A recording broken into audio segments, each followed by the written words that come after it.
ਜਾਣਾ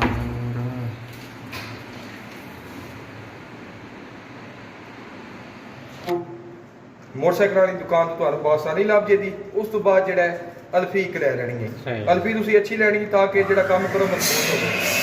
ਤੇ ਆ ਜੇ ਤੁਹਾਨੂੰ ਤਰੀਕਾ ਦੱਸਣੇ ਦਾ ਕਿੰਜ ਲਾਣਾ ਇਹਨੂੰ ਤੇ ਕਿੰਜ ਕਾਮਯਾਬ ਹੋ ਜਾਂਦਾ ਕੋਲ ਇੱਕ ਵਾਰੀ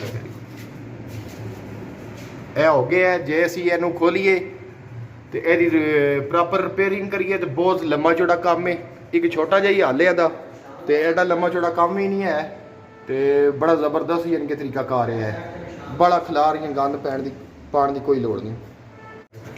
ਇਹ ਦਿਮਾਗ ਇਹ ਖੋੜਦਾ ਤੁਸੀਂ ਜਿੰਨਾ ਤੁਹਾਡਾ ਪੈਪ ਉੱਥੋਂ ਡੈਮੇਜ ਹੋਇਆ ਹੈ ਇੰਨਾ ਤੁਸੀਂ ਨਾਪ ਲੈ ਲੈਣਾ। ਇਹਦੇ ਤੇ ਕੋਸ਼ਿਸ਼ ਕਰਨਾ ਕਿ ਸੂਤਰ ਸਾਰਾ ਵੱਧ ਹੋਵੇ ਤੇ ਇਹਦੀ ਕਟਾਈ ਕਰਕੇ ਤੁਹਾਨੂੰ ਦੱਸਣੇ ਆ ਤੇ ਇਹਦਾ ਤਰੀਕਾ ਕਾਰ ਦੱਸਣੇ ਕੀ ਲਾਣਾ ਹੈ।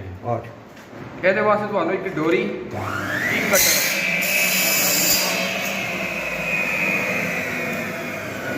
ਇਹਦੇ ਵਾਸਤੇ ਇੱਕ ਡੋਰੀ ਦੀ ਲੋੜ ਹੈ ਤੁਹਾਨੂੰ ਅਲਫੀ ਦੀ ਟੂਬ ਦੀ ਤੇ ਕਟਰ ਦੀ ਜਿਹਦਾ ਤੁਸੀਂ ਕੱਟ ਕੇ ਉਹਦਾ ਨਾਪ ਲਿਆ ਇੰਨਾ ਜਿਹਾ ਕੱਟੋ ਸੁਣਾ ਇਹ ਇਧਰੋਂ ਐਂ ਤੇ ਕਰ ਲਓ ਗੋਲ ਕਰ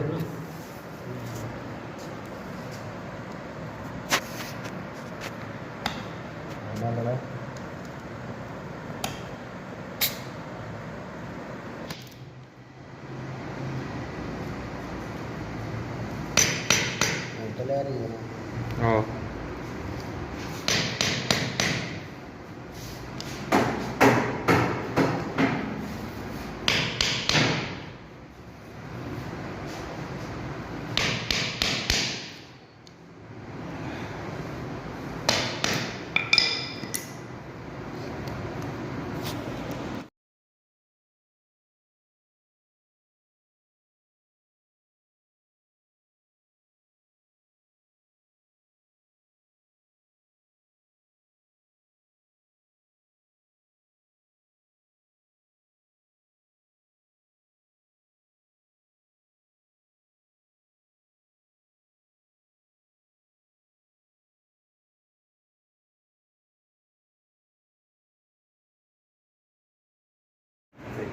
ਅਲਫੀ ਲੈ ਲੈਣੀ ਹੈ ਇਹਨੂੰ ਤੁਸੀਂ ਖੋਲ ਲੈਣਾ।